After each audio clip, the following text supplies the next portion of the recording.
Hello and welcome in, everyone. I hope everyone who celebrates Thanksgiving had an amazing holiday, but we're back. We're with back. Titan Talk. Yeah, it feels like it's been a year. I know, but, right? It's been a week. It's been a week. 1 week since you looked at me. But we're so happy to be back with Titan Talk. We've been paying attention to chat. Seems like you all missed it. This is one of the things that we love doing. Yep. That we started up 3 times a week. So it just feels like we're back in business, right? Yeah. Getting back to some SMITE 2 talk. Spent the morning catching up on emails and what had happened over the Thanksgiving break. And now back on the show. So it feels like we're back in the swing of things now. Exactly. So, cool. Apologies if you have any questions when we get to that I don't know the answer to immediately because we are just getting back in the office. Right, but, yeah. But yeah, excited to be back and excited to talk about catching some up. cool new stuff. I know, right? Speaking of cool new stuff, for those of you who may not have been paying attention to our social media channels, we announced a pretty cool event that's coming up in both SMITE 1 and SMITE 2 with Lord of the Rings, The War of the Rohirrim. Yeah. So this all came together in kind of an interesting way. The Warner Brothers folks reached out to us and said, hey, we just really like SMITE and we like the stuff that you guys have been doing. But, you know, we're not too far out from the release of the movie. Yeah. What could we do together that would be cool? And, you know, we looked at the art. We learned a little bit more about the movie. And we kind of came up with this cool, just fun, free event where everybody, basically you will play 10 games in either SMITE or SMITE 2. So if you don't have SMITE 2 yet, you don't get it. Or, I mean, you will still get it, right, you know? Yeah. And you'll get a bundle of kind of some art for both of the games, right? And it's, we really loved the kind of like anime style art of it. And we were like, cool, we can get this into the game. We can do something for a franchise that we really like. Everybody here was going crazy when they heard that we would get hardcore Lord of the Rings fans here in the office for sure. Yeah. So yeah, it's an exciting thing. If you guys haven't heard about the movie, we'll show the trailer here in a second. But it's kind of neat. It's an anime style version of a Lord of the Rings side story about Helm Hammerhand, who's one of the kind of side characters in the main Lord of the Rings. Yeah, it's kind of neat. Maybe we'll just look at the trailer and then we'll talk a little bit more about it. Yeah. We're going to mute up really quick, chat, and bring up the trailer for y'all to take a look at if you are not familiar with Lord of the Rings, The War of the Rohirrim.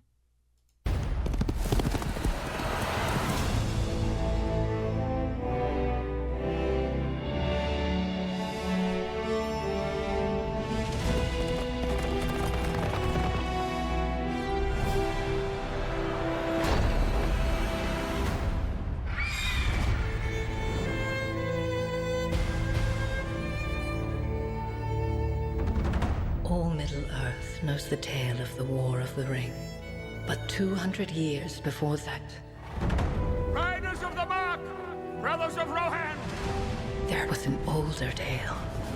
Arise!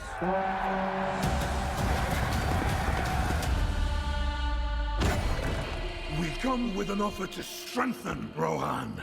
Hera, daughter of Helm, I, Wolf, seek your hand in marriage. Our fathers speak as if I were not even in the room. I do not want to marry you. You do not seek an alliance. You seek a throne.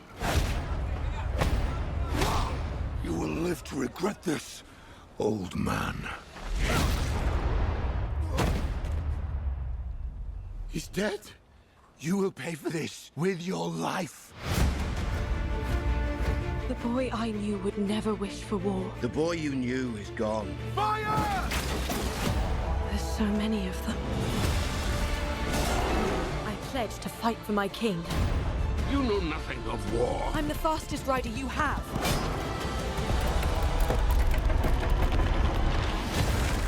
People need hope, Hera. Something to believe in. My pride. My joy. You could rule the world. You think I am afraid of you?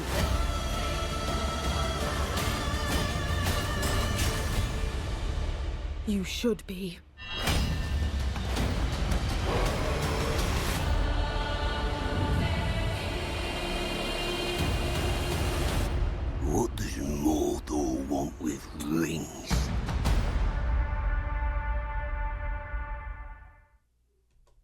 Yeah, so that's Lord of the Rings, The War of the Rohirrim. Movie looks super sick. Yeah, I think it looks really exciting. If you don't recognize the name Kenji, I'm going to screw up his name, Kenji Kamiyama.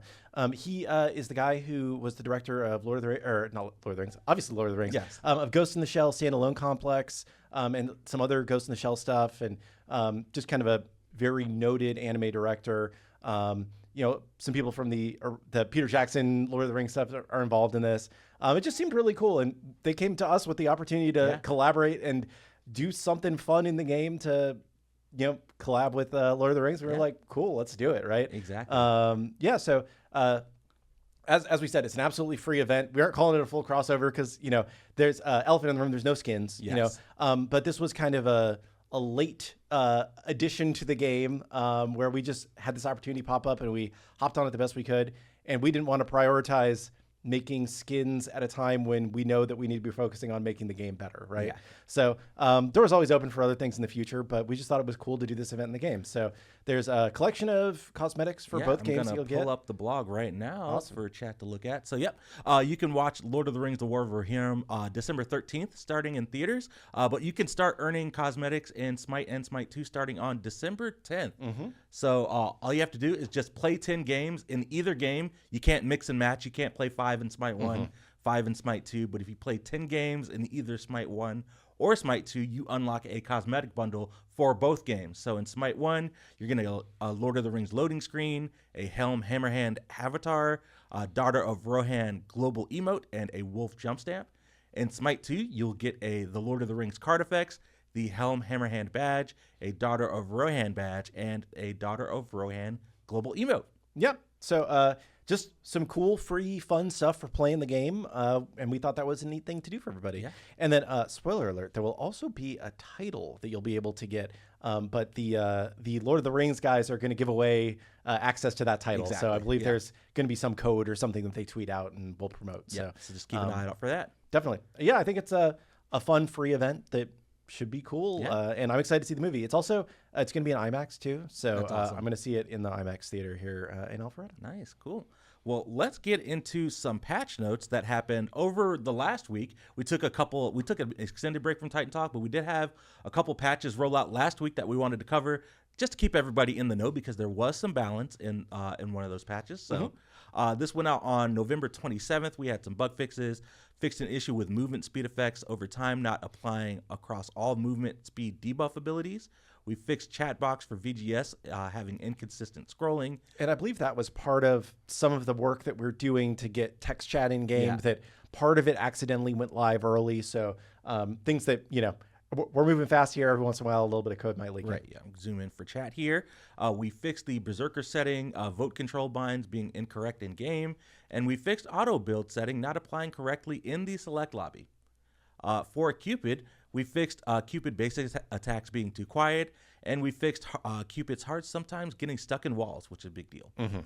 Moving on to God Balance, only a couple things, but Poseidon released, and he was real good. He did a lot of damage. Yes. And then there was also a separate thing, which we'll talk about later, where his the hitboxes on his tidal waves, like his extra tidal waves, were too big. Yes. So that plus the damage was just... He was doing a lot. So had to nerf him pretty quick off the bat, which happens sometimes. We'd usually rather release a god slightly too strong than too weak, because when we release a god too weak, people have this really strong initial feeling of this god is weak and it's hard to overcome that. So we generally prefer to release gods slightly strong. He was more than slightly strong, though. He was too I believe strong. he was the winningest god in the game when he released. Little From release some max Quan data, Yu. So Tidal Surge got its base damage decreased and the damage scaling reduced. Whirlpool decreased the damage scaling, and we also fixed an issue where the Vortex was still affecting CC immune targets. And then released the Kraken, just a round of damage nerfs. The outer scaling was reduced. The inner scaling ring was reduced. The stun duration was reduced. And then a couple bug fixes on this. We fixed some typos with the VFX frame saying Kraken instead of Kraken. And we also fixed missing spaces and some of the ins and outs for his ability descriptions. And then up next, Thor got some buffs. So Thor was a little bit on the weaker side. So Warrior's Madness, we increased the strength per nearby god. Mjolnir's Attunement, we reduced the cooldown and increased the base damage. Tectonic Rift, we decreased the stun projectile lifespan.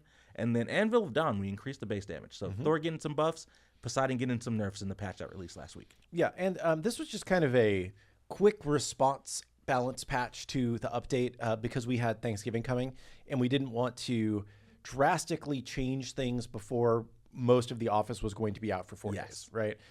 So I would expect we'll see another heavier round of balance coming out this week or possibly next week with the update, because we do have 3 more gods coming out next week. We have Aphrodite, Pele, and Medusa. Yep. Which I believe will probably be showing off on I Wednesday. think the plan is to show them off on Wednesday. Yeah. So bigger patch next week. I'm not sure if the bigger balance pass is going to come this week or next week, but stay tuned. There's more to be done. Yeah. And then we had another patch go out the same day last week with just a few more bug fixes. Fixed an issue where Kukulkan's basic attacks were missing audio. Fixed an issue where Danzaburo's abilities were sometimes going silent. And then we fixed an issue on Steam where users were having issues accepting game invites. So all those polished up in that second patch that went out November 27th. And that's it for the patches that went live. Awesome. That's exciting. Some good stuff and more in the pipe, as always. We also have some more skins going live today. If you remember, when we started turning skins back on, we said we'll turn on kind of a batch of them during weeks where we don't have an update, just so there's more stuff available. And everything turns on with like a launch discount, and then it goes on to a discounted price, and then eventually, once we have other ways to sell things in the future, it'll go up to the full price. So just quick, we'll run through the skins that are going on sale today, because I hate talking about money stuff. So Hot Diggity Odin, it should now be available in game, and you can buy it with 100% legacy gems. So it is 800 diamonds or 800 legacy gems. And it will stay at that price for the next few weeks. Then it'll go up to 1,600 diamonds until we leave alpha, and then it will be 2,400. And then we have 3 epic skins going on sale today. These are purchasable with 50% legacy gems. We have Iron Fang on her for 1,100 diamonds, which is 54% off full price. Oni King Hades for 1,200 diamonds, which is 50% off. And Mighty Mutt Fenrir for 1,400 diamonds, which is 41% off. And then, as I said, all these could be 50% legacy gems. So, Mighty Mutt Fenrir could be 700 diamonds and 700 legacy gems. I just didn't want to put 800 different versions of the pricing up here. So all 3 of these you can get in game right now. And then we have one more skin going on sale today. So Blighthound Anubis is available for 1,500 diamonds, which is 53% off the full price. So act now if you want these skins while they're on sale. They're in game on sale now. Yep. And just to recap, all these skins have been purchasable in Smite 1. These aren't new skins. We didn't, this isn't new stuff that we're introducing. So just bringing it to the game so that you can buy it in Smite 2 if you choose to. Cool. Well, that is all that we had to go over today. Figured we'd save the bulk of the show for Q&A since we haven't been around for a little bit. So. Yeah, I figured probably people had some questions that had accumulated over the break, or not break if you're not in America. Right. And excited to hear from y'all. Cool. Well, what's going on, chat? What do y'all want to talk about today? There's a question about Tokyo Knight Ares. I believe he's in the next wave of skins, or maybe the one after that. So stay tuned. Yep. Still working on the Morrigan stuff. I would assume that'll come with the next big patch. There's also just a lot of like little Morrigan stuff that we're tracking right now. Yeah. We have a whole thread about just a lot of Morrigan stuff. We knew she was going to be, have her issues just because of the nature of the character. So we've got a long laundry list of things with the Morrigan that we're working to fix. Yep. Eventual ward skins. Yeah, I think that ward skins are a cosmetic that we probably will end up bringing back eventually.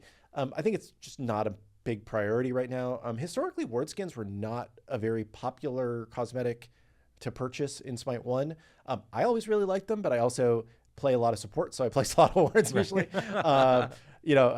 The average casual just doesn't ward, so they don't see the ward skins very often. But no, I think we'll get those back eventually, just not a immediate priority for us. I see Lermy in chat. Goal for the balance patch is end of the week, but could be sooner. Thanks, Lermy. Thank you, Lermy. And we obviously do see all the balance thoughts that get posted by people online. I don't want to get into the business of responding directly to, oh, did you see so-and-so made this big long balance post? And what do you think about each point of this balance? Because obviously we have different views into things than individual players' perspectives are, right?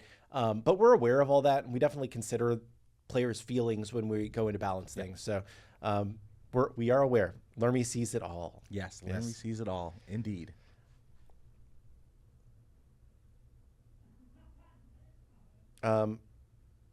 Legacy Smite 2 skins after release, or is there hope? Yeah, I think the plan is that we will keep doing classic skins and the missing Divine Legacy skins once we kind of get into our next phase, right? We just needed to get through this initial wave of gods, and we didn't have the resources to be able to do those skins plus gods at the same time. So there will be a steady release of classic skins and the Divine Legacy skins and the missing cross-gen skins, right? That we just haven't ported over yet, because there's like a little bit of work at the back end of the pipeline that we still need to do for most of those. Like the model's done, but like the effects and audio for most of them still need like the Smite 2 version pass.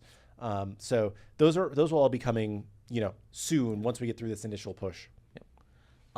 Will the console item store get a hybrid category? Well, the console item, I suppose it could. So you mean like a strength and intelligence category? Yeah.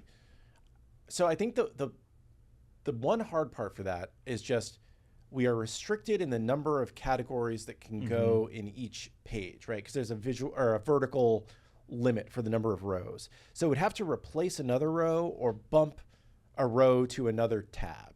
Yeah. And I assume hybrid could also mean defense plus strength or intelligence. Yeah. Yeah. Maybe that's something for us to think about. Something for us to think about for sure. Yes. And you can still use the centered or the left aligned store if you want the more PC version of the store. Can we see Chow soon? I need to follow up on how that's going. That's a good question. If you've been watching the show, we said the map's coming right along. Like, it's looking good. We're just kind of settling in on like the lighting and the visual style before we show it too heavily here. But I would say probably in the next few weeks for sure. We're starting to play test it a lot more internally. So, is it possible to find a way to put 2 stats into the item filter? This is one of Travis's biggest requests. So basically, we need in Smite. If you are familiar with the Smite 1 PC item store, there's kind of like a tick box that you can click on to multi-select sections, or you can just like click on the stat to select that single stat. The Smite 2 item store was not designed with the tick boxes, but that's something that Travis wants very badly. So it's something we're aware of. We need to get in there. We previously had it in there as a version where like you could click to select multiple, and it was just really confusing how to deselect, and the selection state was very confusing to players. So in the short term, we switched it to it was working before, but we found that more players got stuck accidentally in multi-filter than were able to actually properly use it. And if you were one of the people that was able to properly use it, I'm sorry that the feature was taken out, but for it to come back, it just needs to be more usable for people so they don't get lost in the item store. So that's what we're working on.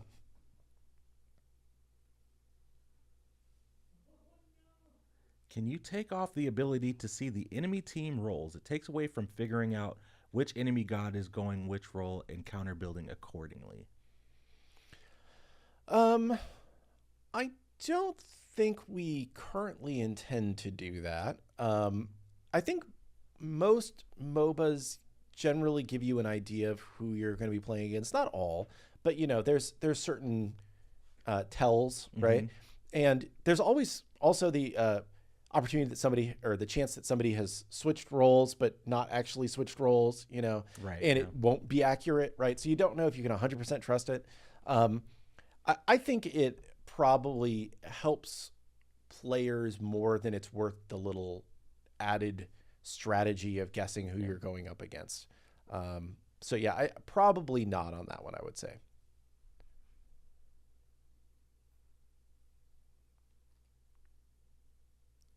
Are new items coming soon? Builds feel very samey. I would say we are considering new items. We really needed to get through this push of gods because that took up like all of our design resources before we could start thinking about more items again. I'll say we've been starting to have some conversations internally about more items. I would say that we'll probably start to see more items relatively soon, but relatively as a not immediately. I saw a big post from Pon pitching some new items a couple days ago. So I think it's something we're aware of. I think also part of it is like, if there are items that we have in the game already that people aren't building, we could do more to make builds feel less samey by making some of the other items in game better, right? So I will say, like, there's almost always a meta or best build in any game that has item building, right?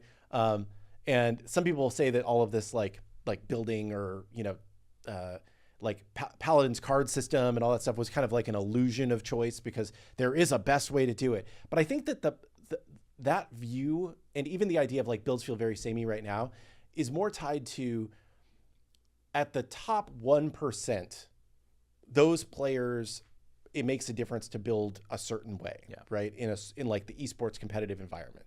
And so everybody else feels like they need to do that in order to be competitive. When really there's there are a lot of viable builds for different gods that aren't getting used very often just because people are, you know, they're attached to the meta and they think that they need to play in a certain way. I would say we definitely can be doing more to make more items viable. I'm not arguing against that. I am just saying that I think that already there's more viable than people give it credit for.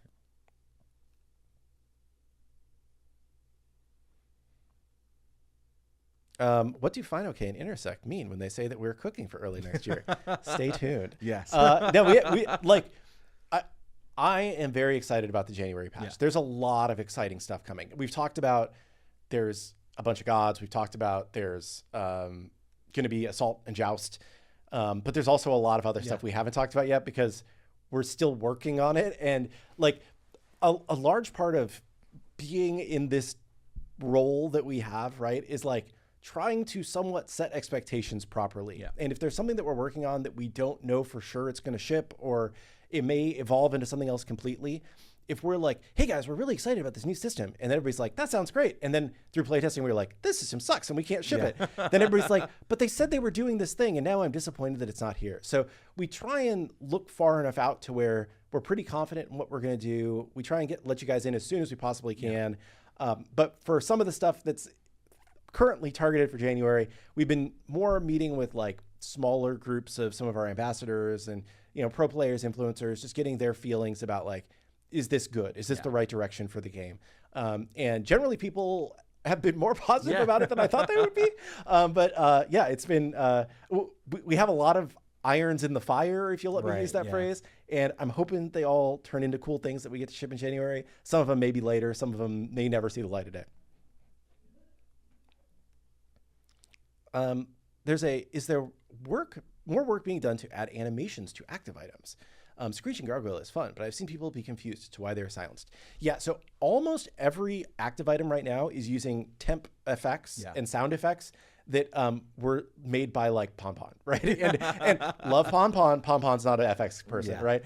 So I think if you saw Amanita Charm got an FX pass this most recent update that makes it look and feel a lot more distinctive. So the goal, I think, is to have every item have good FX and audio soonish. You know, I think we're trying to get it all in for all the active items having unique special FX and audio by January. It's possible a couple will slip, but that's the target. I think that's one of the big things about why you can't read it. Amanita Charm does look so good now. Thanks, Afro. Nice. In the January patch, will there be more performance improvements like the recent ones added? I think we just kind of keep consistently working on performance improvements. I think we're at the point now where there aren't any like big silver bullet, like, oh, this one function is running really slowly, and if we optimize that, we'll gain 10 frames or something, right? I think at this point, it's an accumulation of a lot of small things to make improvements. So there will be some performance optimizations, right? But I'm not going to promise it's going to be, you know, a huge wave of performance optimizations. We'll just see how much progress we make there, right? I will say, if you haven't messed around with FSR or DLSS yet, that for some people, that is a tremendous performance boost. One of our programmers was showing me that they went from like, you know, 50, 60 frames on their home machine to like 80 frames, right? So that can be really good for you. Sometimes it cannot, depending on your processor and your graphics card. So something to check out.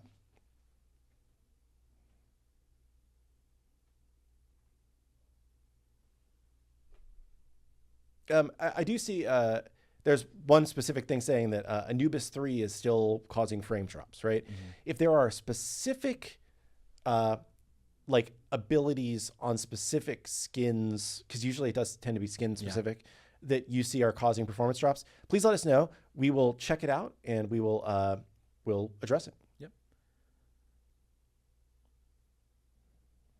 Thoughts on bringing back double relics? I know this has been a conversation that's been, you know, it popped up over the weekend or over the week last week. So I think it's an interesting idea. I think that the going back to double relic, like it worked for a long time in Smite 1. There's not a reason, like you can say, well, it worked in Smite 1, we should just go back to it, right? I think if we did that though, then we're just always making the game more complicated in Smite 2, right? Because you would have 2 relics plus, we could only make it be 2 active items, right? We couldn't do 3 active items with 2 relics.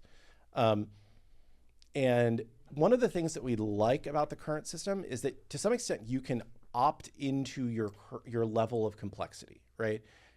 Everybody has 1 relic.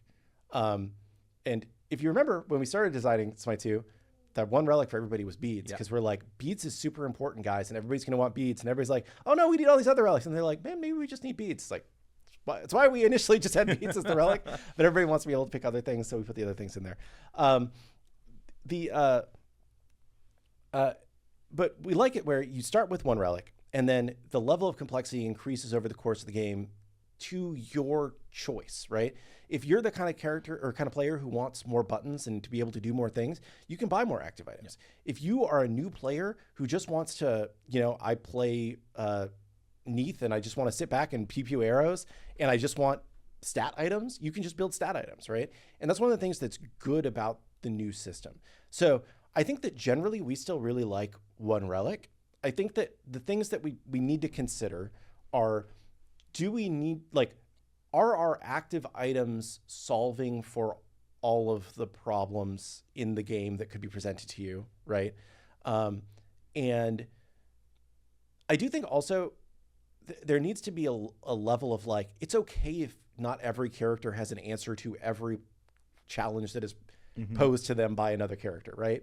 Like, every character always has, like, strengths and weaknesses in a MOBA or a hero shooter or any real character-driven game where it's like, this character does really well against this character and does really poorly against this other character. And that's kind of part of the strategy of how a MOBA works, where it's like, well, I'm not good against this character, so I'm going to try and fight this other one in a team fight and take them down.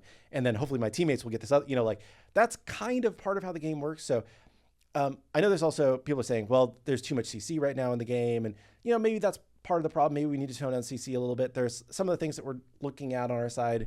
Maybe we'll address that in some ways. So that was kind of a wide meandering answer, but basically, like, I personally still think 1 relic is the right direction for Smite 2. I do not want to go back to 2 relics before we do more to explore with 1 relic.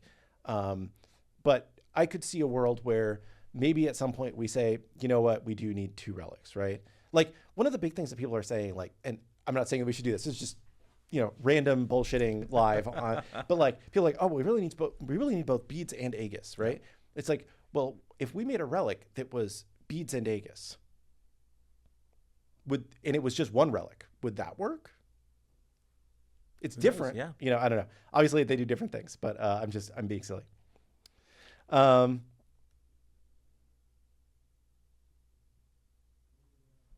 Cool. What other good questions do we have here?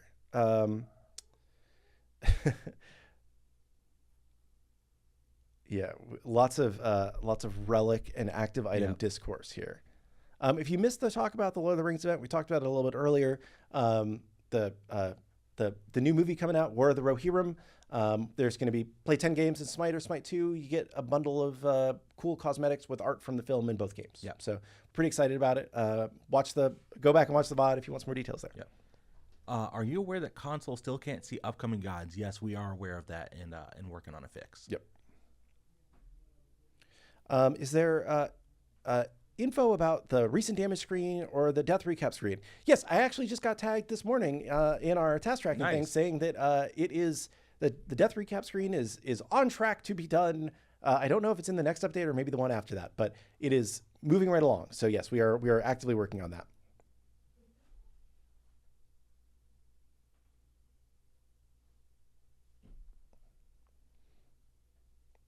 Yeah, and I think like the Talisman of Protection is just like there's a lot of discourse around that item in particular, right? Because it's a very strong active effect to the point where people feel like it's mandatory because you need more CC immune, right? And then going back to, maybe we should have better shields on Bloodbound Book or, giving people another way to survive that isn't having to always just have beads, right? And I think also there's some weird resentment from like supports that they have to, build an item to protect their carries. I'm like, that's kind of being a support is what it's about. So I don't think it should be mandatory in every game to where it is right now, right? I think it's just a really good item right now. But I would like to just have more options. Yep.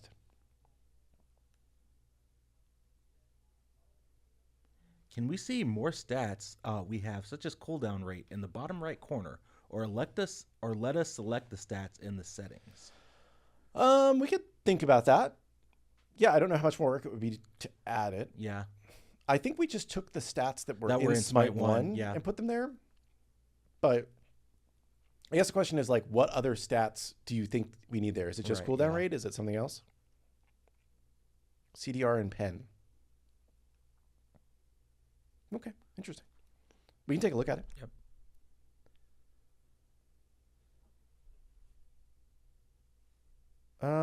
I can look into changing active item order on console. I thought that there was a way to do that, but it's possible that it's not working. So I will take a look.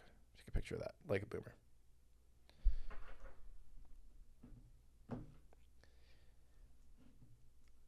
Yeah, there is a very weird bug where sometimes you can get into a state where you need one more gold than an item's listed price is to purchase it. We are aware of that. We're tracking it down. It's not fixed yet, but we are aware of that. See, a lot of people talking about CDR in chat, and do you think CDR is too strong currently? CDR, since it's not capped, will be good to know how much CDR we have, referring to the stats. I am by no means a game designer, but I know I've been paying attention to a lot of the discussion around cooldown and the access to cooldown in Smite 2 and just the nature of the stat, how it's changed in Smite 2 being uncapped. I know Lermy has been looking at that, and we've already done a pass to kind of address some of the cooldown stuff, but I know Lermy is continuing to look at that, but for sure. Yeah, I think it's a interesting line to walk, right? Because it's like, it's fun to use your abilities. Yeah. We want people to be able to use their abilities. If you make the cooldowns too long, then it's not fun. And there should be the game should speed up as it progresses, right? That's kind of the way this kind of game feels best, right? Where the stakes are higher and the pace progresses as it goes on.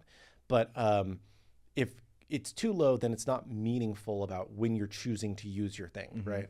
Especially since, like, in general, I think mana is a little bit less important of a stat to govern your ability usage in Smite 2 than it was in Smite 1, just based on the way we're currently designing and balancing the game. So I think, cooldown's definitely something we're looking at.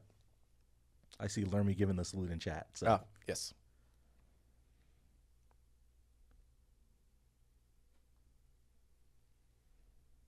There's a question about the laughs, jokes, taunts, and global emotes not flooding VGS. Fun fact, it kind of is working the same in Smite 2 as it does in Smite 1, because in Smite 1 you can, maybe I'm revealing too much, but you can spam your laugh and your taunt or whatever, and it will only actually play for other people like 5 or 10 times. And then you will be flood protected, and it will continue to play on your client. So it looks like you're still spamming, but it won't play for everybody else. So you aren't just destroying everybody else's game by spamming nonstop. So from that respect, it's kind of working the right way already. But we are actually changing it to where it works like Smite 1, where you will continue to spam on your client in the same way that you do in Smite 1. I believe that's in the next update. It might be in the update afterwards, but I got tagged on that being in progress, so should be done.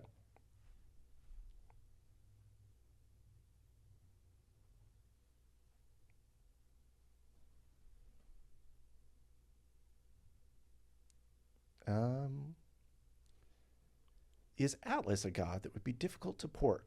That's an interesting question. I would assume yes, because there's a lot of tech around his like changing in-hand attack and throwing out the ball and having the effects on the ball. Like his dash and his ult are super easy, but the 1 and the 2 are pretty difficult. Again, we are not opposed to making difficult gods once we get through this first push to 50. It's just we want to get to 50 quickly, and then we'll prioritize other gods. So he is a very fun god. I love Atlas. I probably will argue for him at some point, but yeah, he is more challenging than some of the gods that we're bringing over in the first 50. Thoughts on having item tooltips have extra info like strength from mana, from Transcendence, or proc damage of Crusher and Heartseeker? Yeah, we have talked about that kind of thing. I think we would like to have that. We would also like to have just like stats of like this dealt this much damage over the course of the game, right? Yeah. I don't know if that question was more like my next proc will deal X damage, or how much damage have I dealt with this thing overall, right? We are tracking that information in a way that now theoretically makes that possible. We just would have to do the work to surface that in some way.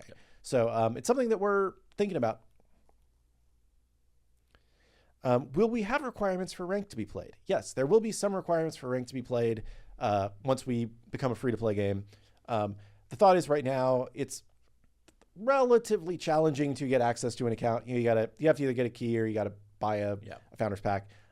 So we felt like it was better just to have a ranked population, because most of the people that are going to go to the effort of doing it right now probably are hardcore Smite 1 players that know how to play and want to play ranked. But yes, there will be some ranked requirements going forward.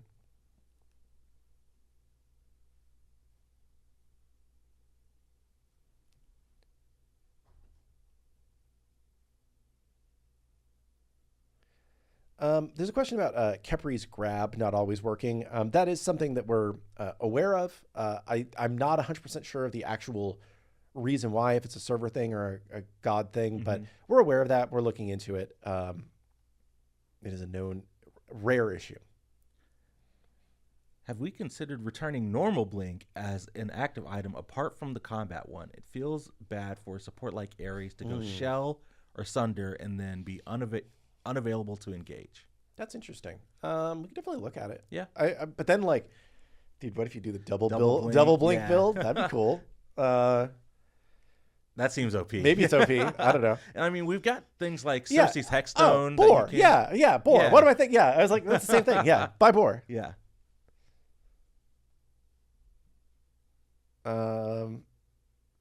And you know, the 2 relic crowd's like, well, that's a problem solved by 2 relics. It's like, yes, but there's other problems created by 2 relics. So we're always balancing. Question. I saw a couple people asking West Coast servers. Yeah. So really, ideally, we're hoping that we can find a server location that feels good for people everywhere in America. Because it will be better for the game if we do not have to split the player population. And a lot of games do just have a single NA server location. If it's not a good experience, then we will end up turning on servers in West Coast and East Coast and splitting the player population. We would much rather just have a single server location that feels good for everyone.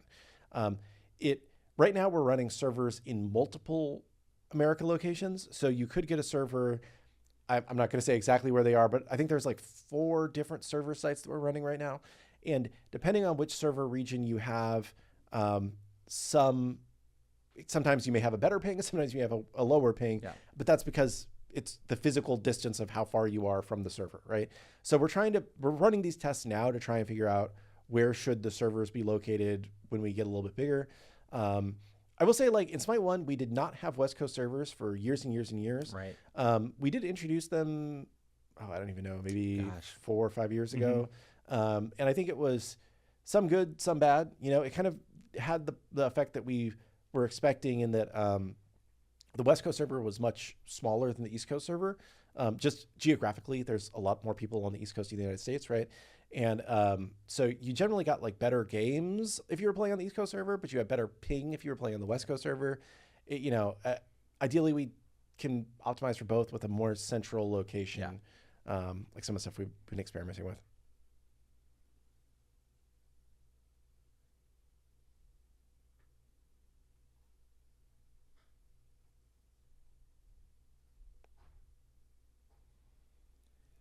On PC, can we get a mute on focus loss audio option? I want to hear my game when I'm tabbed out. We can look at that. I will take a picture and I will ask if that's an easy thing for us to add, or maybe a not so easy thing that we will add at some point in the future. Okay.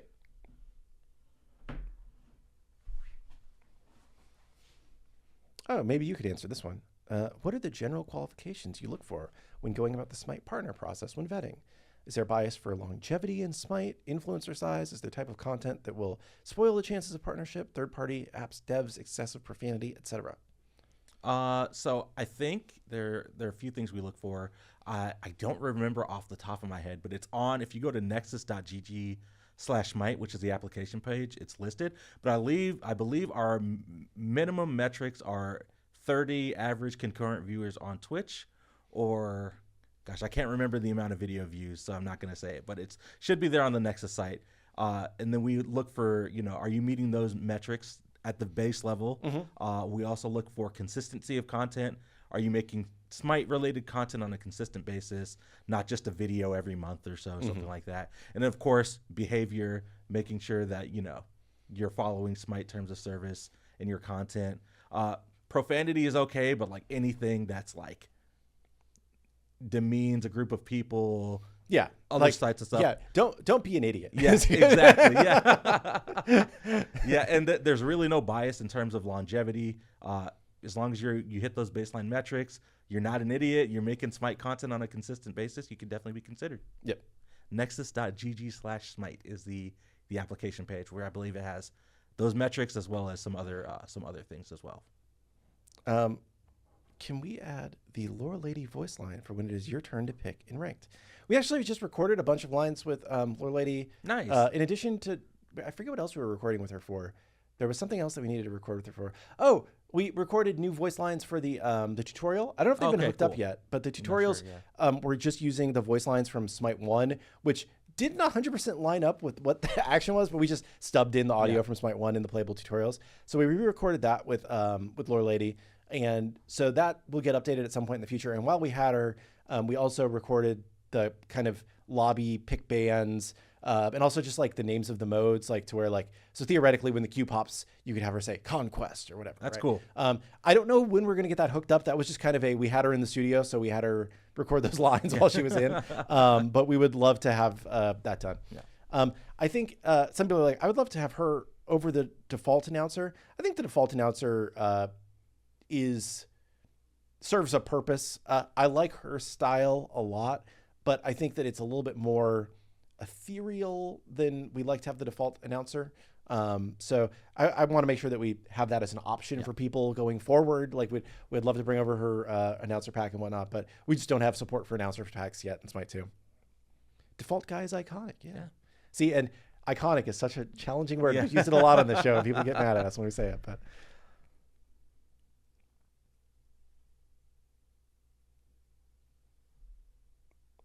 HDR on console when? I believe that we have HDR working on PS5, but not on Xbox right now.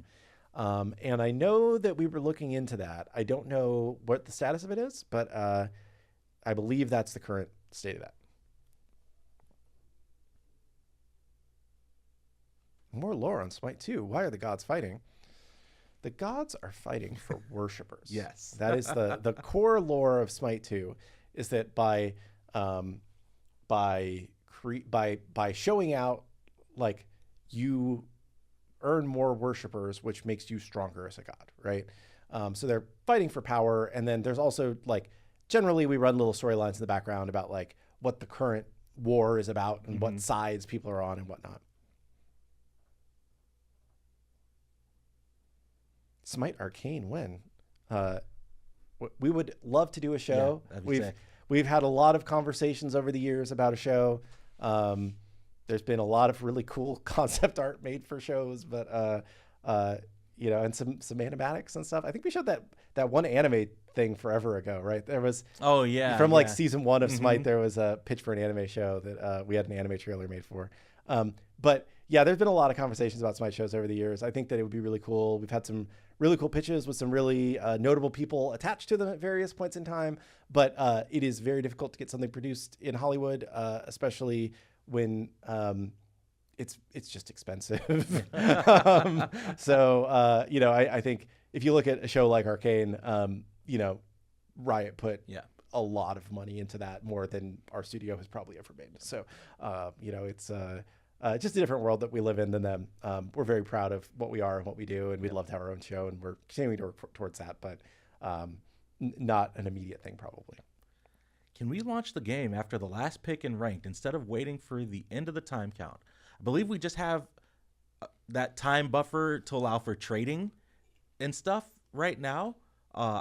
I guess if you have feedback that time is too long, maybe we can look into it. I'm not sure what that amount of time is right now. Yeah, I would bet there's probably just less trading because we don't have chat in pre-match right now. So probably it feels longer because of that. Yeah.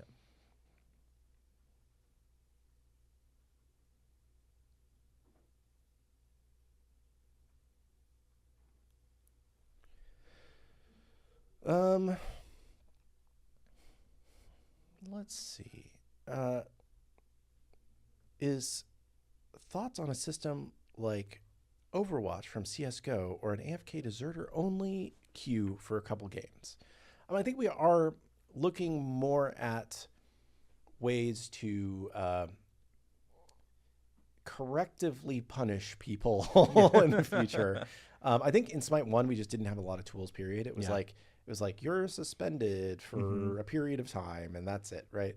I think that some of the stuff of like having like, oh, there's a queue only for this kind of person requires a large player base, right? Like it's one of the people, a lot of times people pitch things that are like, that, like Dota, I think Dota has like their toxic player pool, right? And it's like Dota has like 1 million people playing at any given moment. It'd be great if we did, but you need a big enough player base where you don't ruin the matchmaking by splitting people off too much. Obviously, you don't want to be playing with toxic people, but ideally, there are ways to punish that in a corrective way so people can get better, right? I think that like chat bans are something that I really like as a punishment mechanism. I think there's a lot of opportunities for things along those lines that we're continuing to investigate.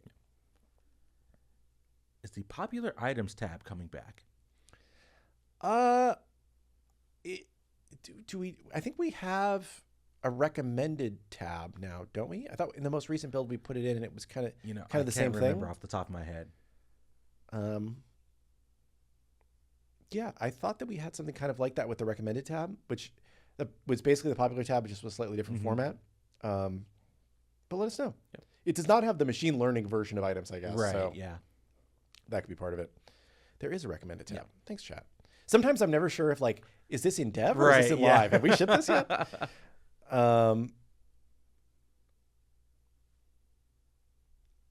Yes. There's questions about pinging. When can we use enemy spotted to ping, and when can we get a blue ping and a yellow ping back in the game? And also there's a red ping only on console in Smite 1. We need to get all that stuff in. We have a document about like a design doc of like, here's all of the stuff that we're missing from pinging in Smite 1, and we're aware that we need to get it in there. It's just not been the number one priority as we're pushing towards workouts right now.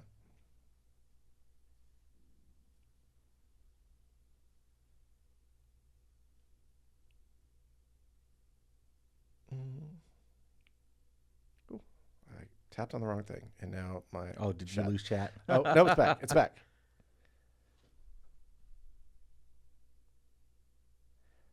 Can jump and interact have the option to bind separately, not by default, but to manually separate them? We are adding in, or we did add in, the ability to disable jump, but splitting the binds is a bigger, harder arc of work. It's something that some people have asked for, so we'll probably get to it eventually, but it's not immediate. I would say just in the short term, I would just, if you want to turn off jumping and just be sure that your interactive always work. We've also done a bigger pass on jump and interactive over the past month or so to where it's a lot less likely that you will accidentally jump when you're trying to interact. It prioritizes what it thinks you're trying to do a lot better, but I do know that occasionally you can still accidentally jump. So, will the victory defeat screen be updated? I think it's being slightly updated, but I don't think it's getting like a huge rework. Yeah, I think I can say this because I saw it. Yes, I believe I did see something from Matt Z working on new kind of ending cinematic type shots. Oh, yes. When the Titan dies. I was thinking of once you end up in the end match lobby. Oh, yeah. But yeah. We are doing like some in-game ending cinematic stuff. Yeah, for sure. Chat box, yes, we are still working on chat. I believe it's looking more like it will be in the January update than we were initially hoping to ship like a rough version in the next update, but I think it's looking more like the January update at this point, but it is on track for January update. Yep. Not all chat. No, all chat is bad.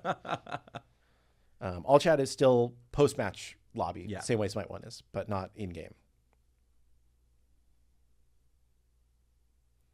A couple people are asking about Cupid's self-stun on his 2. I have not heard much conversation about that, so I don't have an answer about that, but I do see your questions. Yep.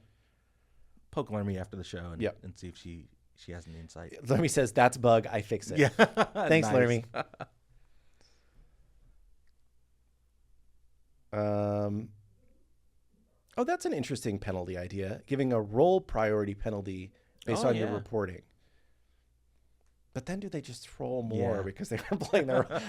I'm not trying to encourage this. I'm just trying to think. You always have to think like, what's the negative outcome of this thing? Is Hu Yi getting made at some point? Almost certainly, yes. The plan is that every god will come over to Smite 2 eventually. It just, we'll get them done as quickly as we can. When are we getting our cross-gen skins? I talked about this a little bit earlier, but we paused working on skins largely so that we could get all these gods out, right? Because we thought that was the most important thing for the game. We still have a backlog of cross-gen skins that we need to do kind of the last wave of work for to get them into the game in Smite 2. The 2 areas that need to get done for most of the skins is FX and Audio Pass. So those are, we're aware that we need to get them done. One of the things that we had talked about doing maybe for soonish is putting in game like a ETA of when they will be in game so that you can see that you own this thing and you're owed it. It's just not there yet. But it's just not quite done yet. We're going to get back to working on those cross-gen skins that are outstanding, as well as the Divine Legacy skins that are outstanding pretty soon here. I think we actually have some of the FX work started up, I think last week before Thanksgiving. So we should start to get those coming in again soon, but probably in January we'll see a wave of them, and then we'll continue to backfill the rest of them from them. Given you cannot have the game complete by January, can you release as open BDTE so new players know it's not the finished game? Probably beta. Beta, yes. Yes. Yeah, the idea is we will release into a beta phase. We're right now we're in early access on Steam. We have that tag. We have the game preview tag on Xbox, and I believe those tags will be staying. Yeah, that's currently the plan. There's a chance that we may actually end up dropping the game preview tab just because there's like some weirdness, like platform policy stuff. Yeah. But I'm pretty sure we will actually stay both game preview and early access, and then we'll update the logo to say beta instead of alpha, and just, we want to be clear with people about the state of the game. And we, the game is not going to be 100% done and polished in January, but it's going to be a lot better with a lot of interesting stuff added from where we are today.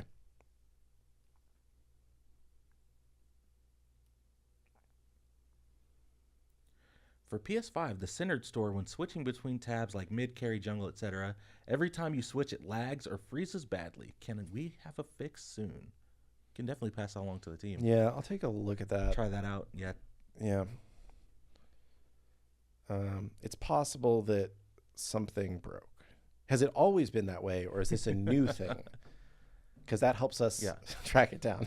Are you aware that January is literally next month? Yes. Yes, we are aware that January. We are working hard. Sure. Yeah, we're working hard. We also basically the things that are releasing in January have to lock in like the next like week and a half. Yeah. So, and then because for multiple reasons, we need to get a server to the pros so they can practice for Vegas. Yep.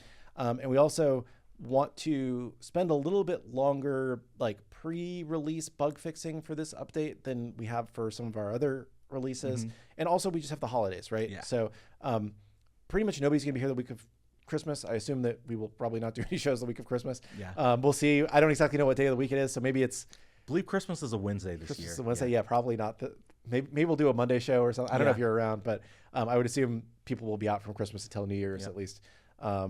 So yes, time is moving forward. That is the way it works. Kronos is involved.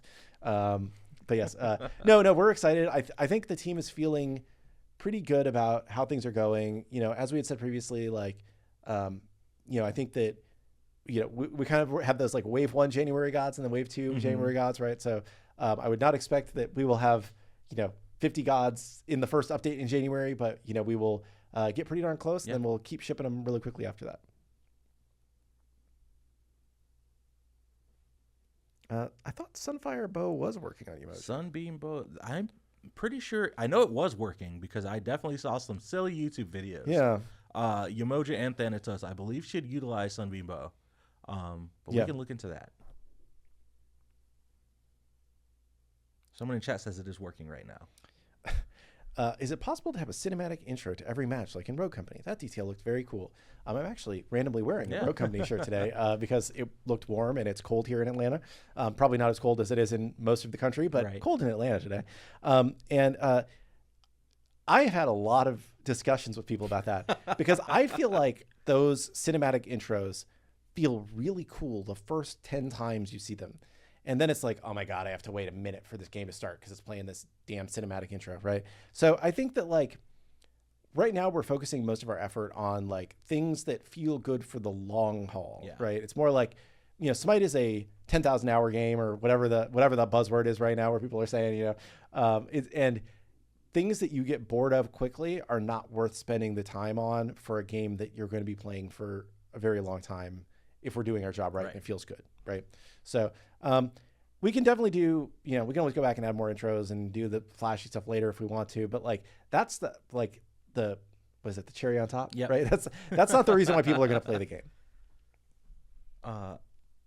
Looks like the Yamoja Sunbeam Bow issue is just versus AI, so we can jot that down. Yes, there are many versus AI issues. So if you see something is not working versus AI, try it in a live game.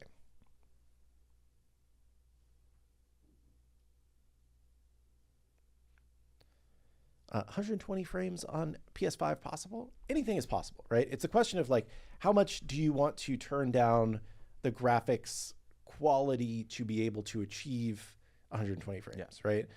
We are looking at adding 120 frames mode for the consoles. I don't know, I don't have a timeline on it, but I know that it is on the list because it does come up a lot in this. And it's hard to say where it will end up, but we are aware that it is a common ask. I do know that like, just a lot of people ask about it, but very few people have a 120 hertz TV. Yeah. Most people have a 60 hertz TV. So it is a small percentage of the player base that would really take advantage of 120 hertz mode. There are some people, which is why we're looking into it, but it's not a top priority because such a small percentage of people own 120 hertz TV.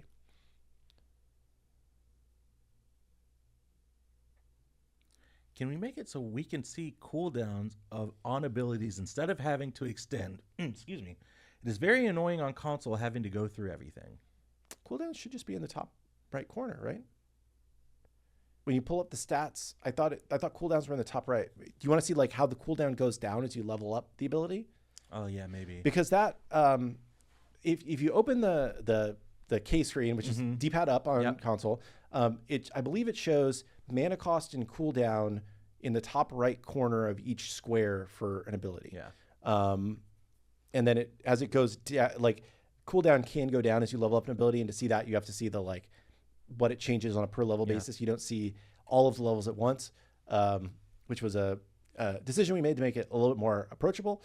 There are some people who are like, I need to be able to look up in game what the final cooldown of this ability is once I rank it up.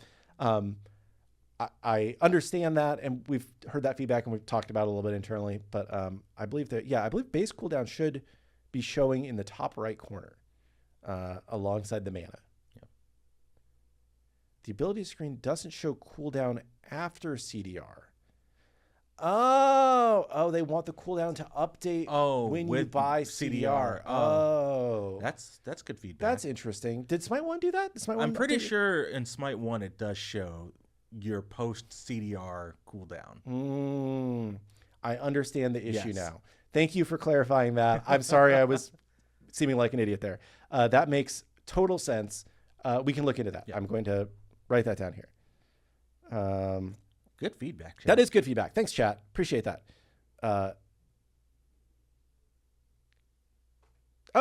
It's 2:02. Oh, it's time for one more question. Gosh, it's been so long since we've done that. I know. All right, gonna let chat fill up, and we'll take one more question before we call it.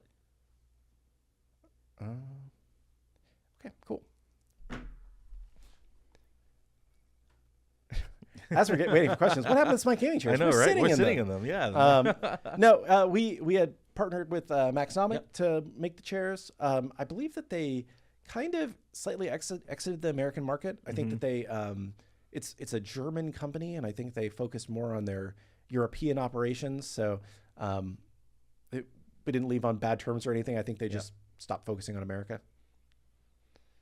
I will answer an actual question too. That just made me laugh because I was like, oh, I'm sitting in one.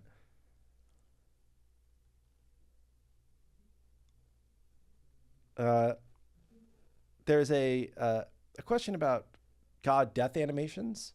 There's something that kind of keeps coming up. I think that we feel like the gameplay is clearer now without the god death animations, because the god death animations are so inconsistent from god to god, right? Where some of them go flying up into the air, some of them go down to the ground, some of them do silly little animations, and it's not really obvious what's happening, right? So we wanted to make it a lot clearer when somebody dies, right?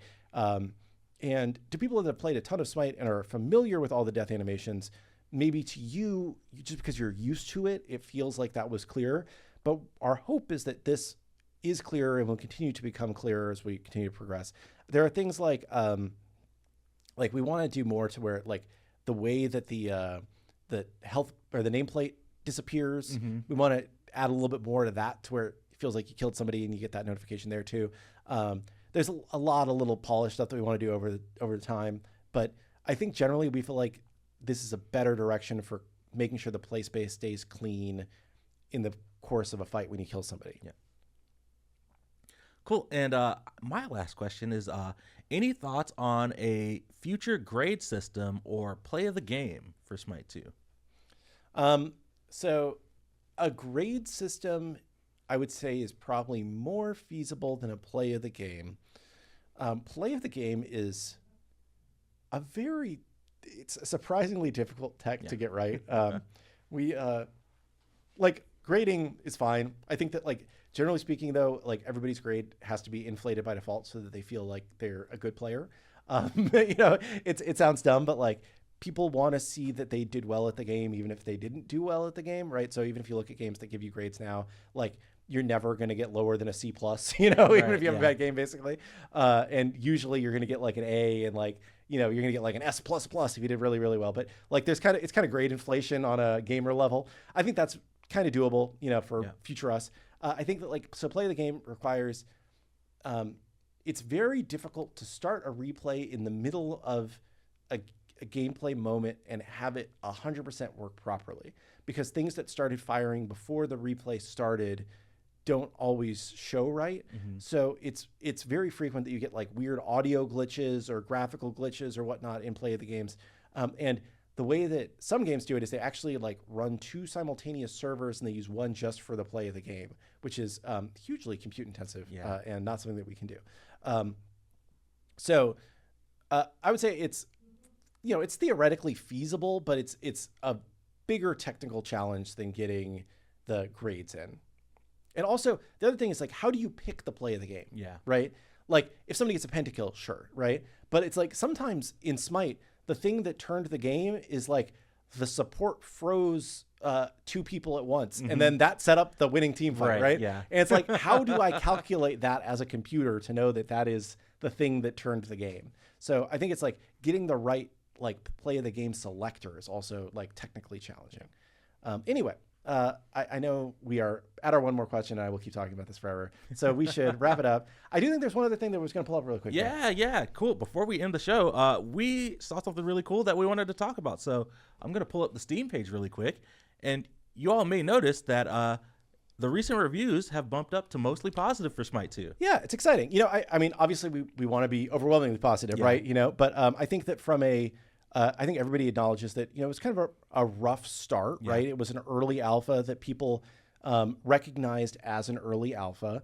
It helps us to see, it feels good for us to see that, you know, we're trending in the right direction and the reviews are going the right way. I would say, also, if you're watching and you have not reviewed us, we would love for you to, you know, submit a Steam review. We cannot do anything to reward you for submitting a Steam review, but we can say, if you're enjoying the game, go leave a Steam review. Yes. Steam's entire functionality is all driven by their algorithm, and how well a game is reviewed impacts the visibility that you get. So if our game, you know, nudges up into very positive or mostly positive for all reviews by the time we get to free to play, it will probably lead to more visibility for us. So if you have time and you feel like it, feel free to leave a review. We'd love to have it. Cool. Well, that is it. Again, thanks so much, chat, for hanging out with Titan Talk. I think the reviews kind of speak for themselves that we're headed in the right direction, and not there yet, but we're not heading there yet. But we're cooking, as Final K and Intersect are saying. Let us cook. Yes, let us cook. We've got Closed Alpha 8 headed your way. Hopefully next week. The plan is to go over Aphrodite, Medusa, and Pele on Wednesday's show. So be back here Wednesday, 1 p.m. Eastern, if you want to see those gods in action. Then we'll probably start flash testing later on this week as well. Probably. Yep. And then move on to Closed Alpha 8 next week. Yeah, I saw Travis played Medusa today in the playtest. Nice, I think nice. he got stomped. Cool. We'll see. Well, chat, thanks so much for hanging out with us. Again, it was great to be back for Titan Talk. Back in action, back in business. But until then, we will see you all on the battleground. So I hope everyone has a great rest of the day. But until then, peace.